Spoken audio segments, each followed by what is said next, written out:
And the UK and US have launched another round of joint strikes on Houthi rebels. Yes, at least 30 targets in Yemen were hit yesterday in response to their continuing attacks on vessels in the Red Sea. Well, the Defence Secretary, Grant Shapps, say the airstrikes are not an escalation, but will protect innocent lives and preserve freedom of navigation in the area. Joining us now, former advisor to both the Clinton and Bush administrations in America, Steve Gill. A very good morning to you, Steve. It's funny, isn't it, when you are concentrating on other news, you forget, or it's too easy to forget, that the problem with attacks on vessels in the Red Sea are still going on. It's ongoing all the time. And President Biden said, you can't kill an American without us responding. And that's what he has done. And the UK making it very well known that we are standing hand in hand with you. What happened overnight? Do we know? Well, we've had assaults the last couple of days to multiple sites in Yemen and in some of the locations in Syria and Iraq. And while I'm pleased that we are finally responding, it has been a delay. And it seems like the US and the UK telegraphed the location and the time of our surprise attack on these locations, giving them plenty of time to move resources, move personnel. I think if anybody that was a high-ranking official with any of these terrorist groups was still where they were when the first strikes killed those American soldiers, they have to be the dumbest terrorist in the world. And we're still not hitting Iran, who is funding it, enabling it, encouraging it.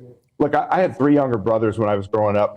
My dad believed in spanking, and I got to tell you, when he spanked my brothers, it didn't have nearly the impact on me as when he spanked me. And so far, we're not spanking Iran. Yes, but well, yes, because that would escalate things out of all proportion, wouldn't it? Well, it would escalate it depending on how we responded. First of all, we're continuing to give them tens of billions of dollars in oil revenue despite sanctions that are supposed to be limiting them to a small amount. If they didn't have that money to fund the Houthis and these others, they might still want to attack the UK and our interest, and the US and our interest, but they'd be throwing rocks instead of using missiles and rockets and bombs. We need to cut off their money. And then you could hit Iran with a couple of targeted assaults on some of their oil revenue producing generators that would also make them know that they will not continue to get a free reign of the resources to share with these terrorist groups. And I don't think that would escalate into direct warfare. It would make it clear to them that they can't continue to fund these attacks and pretend they have nothing to do with it. You've got to take the country with you, though, Steve, and that applies to the US and the UK in these attacks. And as Grant Shapps, our Defence Secretary, has said, these responses have been proportionate. The minute they're seen, but certainly here in the UK, as not proportionate, there's a whole problem. Well, the key is going to be whether these, quote, proportionate responses stop the attack on the commercial vessels, the military vessels, the military installations that are there in the Middle East to try to preserve peace.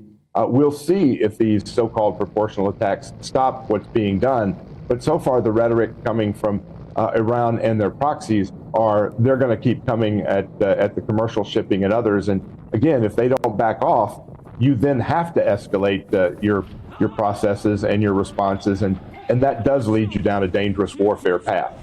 Just very quickly, there was a Democratic primary overnight, I think, overnight for us. What happened? President Biden more or less walked it, didn't he?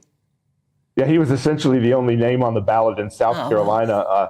It was, I think there were two other Democrat candidates. I think they got about 5 to 6% total. It was going to be a clear win for Biden from the beginning. The real thing to watch in South Carolina is the South Carolina Republican primary coming up in a week, where Nikki Haley will probably fail by about 30 or 40 points behind Donald Trump in her own home state.